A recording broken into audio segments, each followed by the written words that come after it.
તો ભાવનગર જિલ્લાના તળાજા તાલુકાના સેઢાવદર ગામના સરપંચ વિરુદ્ધ દાઠા પોલીસ સ્ટેશનમાં ફરિયાદ નોંધાઈ છે। યુવતી સાથે મરજી વિરુદ્ધ દુષ્કર્મ કર્યા અંગેની ફરિયાદ નોંધવામાં આવી છે। સરપંચ વલ્લભભાઈ વીરાભાઈ મકવાણા, જેમની ઉંમર 45 વર્ષ છે, તેમની વિરુદ્ધ દુષ્કર્મ અંગે ફરિયાદ નોંધવામાં આવી છે। પરિવાર પ્રસંગમાં ગયો હતો અને યુવતી ઘરે એકલી હોવાથી સરપંચે તેનો મોકો ઉઠાવ્યો હતો અને યુવતીને ધાક ધમકી આપી યુવતીની મરજી વિરુદ્ધ દુષ્કર્મ આચર્યું હતું। યુવતીને મોઢું દબાવી મોઢું બંધ કરી યુવતી સાથે દુષ્કર્મ કર્યું હતું। યુવતીને ફળિયામાંથી રૂમમાં ખેંચી દુષ્કર્મ આચર્યું હતું। સારવાર માટે યુવતીને તણાજા હોસ્પિટલ ખાતે ખસેડવામાં આવી છે। તણાજા હોસ્પિટલ ખાતે યુવતીના ચેકઅપ બાદ ફરિયાદ નોંધવામાં આવી હતી। પોલીસે સરપંચની ધરપકડ કરી આગળની કાર્યવાહી હાથ ધરી હતી।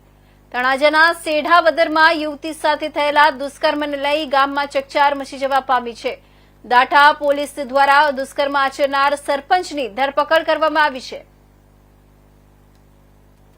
ગઈ તારીખ 6/5ના રોજ તળાજા તાલુકાના શેઢાવદર ગામમાં એક દુષ્કર્મનો બનાવ સામે આવ્યો છે, જેમાં 6 તારીખે બપોરે 12:30 વાગે એક 19 વર્ષની મહિલા સાથે દુષ્કર્મ થયું છે અને જેમાં 7 તારીખે દાઠા પોલીસ સ્ટેશનમાં બીએનએસની કલમ 64(2), 351(3) અને 332(b) મુજબ ગુનો દાખલ કરવામાં આવ્યો છે।